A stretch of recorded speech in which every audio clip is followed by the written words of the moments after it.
નમસ્કાર મિત્રો, આજે આપણે પંડોરા એટલે કે પડવળ એટલે કે ચિચિંડાનું શાક બનાવીએ છીએ. મિત્રો, અમે એને પંડોરા કહીએ છીએ. આપ એને કયા નામથી ઓળખો છો એ જણાવજો. આજે આપણે એવું એક દેશી શાક બનાવીએ છીએ જે સ્વાદ સાથે હેલ્ધી પણ છે અને એ છે સ્નેક ગાર્ડ.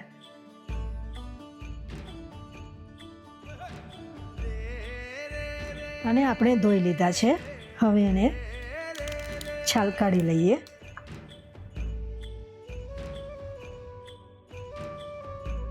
આને અમે પંડોરા કહીએ છીએ. મિત્રો, તમે આને શું કહો છો એ કોમેન્ટમાં જરૂર જણાવજો.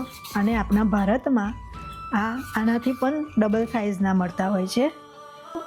જ્યારે તમે એને ખરીદવા જાઓ ત્યારે થોડા કોમળા જોઈને લેવા. પંડોરામાં ફાઇબર એટલે કે રેસા ખૂબ જ વધુ માત્રામાં હોય છે.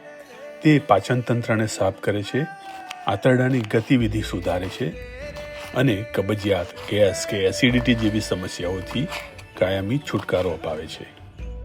મિત્રો, જો આવા કડક બી હોય તો કાઢી લેવા અને કુમળા હોય તો તમે બે સાથે પણ શાક બનાવી શકો છો.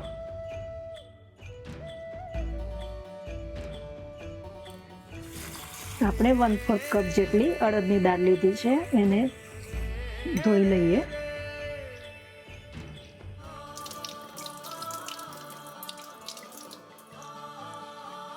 અડદ દાળને આપણે 2 કલાક સુધી પલાળી રાખીશું.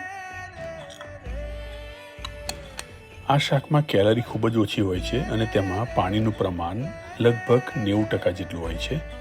વજન ઉતારવા માંગતા લોકોને અને ડાયટ કરતા લોકો માટે આ શાક એક ઉત્તમ વિકલ્પ છે. આપણે 500 ગ્રામ પંડોરા લીધા છે.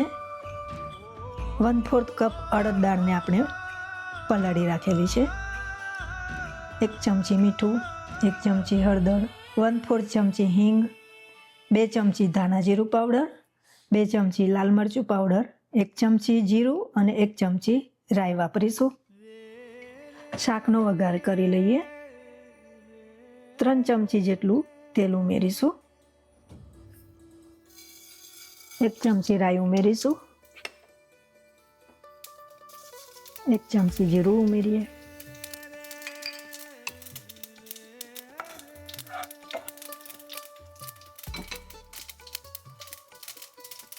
વન-ફોર્થ ચમચી હિંગ ઉમેરીશું. 1 નંગ કડી પત્તા ઉમેરીએ. આયુર્વેદ મુજબ પંડોરાની તાસીર ઠંડી છે. તે શરીરમાં પિત્ત દોષને શાંત કરે છે. ગરમીની ઋતુમાં તેના સેવનથી શરીરની વધારાની ગરમી અને બળતરા શાંત થાય છે. પલાળેલી 1/4 કપ અડદ દાળ ઉમેરી દઈએ.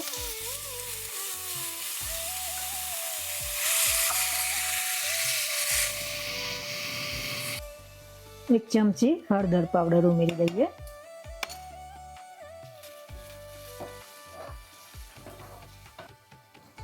અડધો કપ જલ ઉમેરી દઈએ.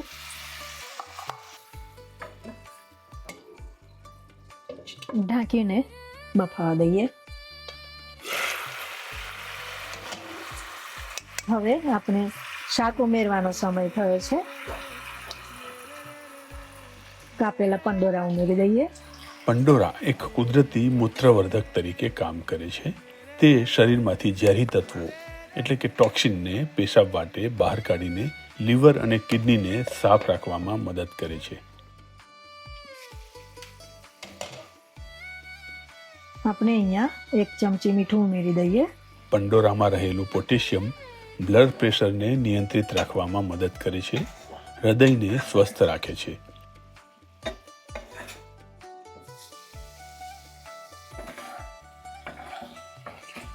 શાક ચડી ગયું છે. હવે આપણે એમાં 2 ચમચી લાલ મરચું પાવડર અને 2 ચમચી ધાણા જીરું પાવડર ઉમેરીશું. આ ઉપરાંત પંડોરા લોહીમાં સુગરનું પ્રમાણ અચાનક વધવા દેતું નથી.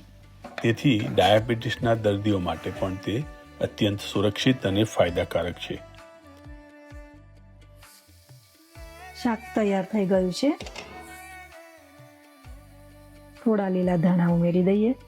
પંડોરામાં વિટામિન એ, વિટામિન સી અને વિટામિન બી કોમ્પ્લેક્સની સાથે કેલ્શિયમ અને મેગ્નેશિયમ જેવા ખનિજો પણ વિપુલ પ્રમાણમાં હોય છે. આ તમામ તત્વો બીમારીઓ સામે લડવાની શરીરની તાકાત વધારે છે અને વાયરલ ઇન્ફેક્શનથી બચાવે છે. મિત્રો, આવતા વિડીયોમાં ફરીથી મળીએ. જય ભારત, વંદે માતરમ.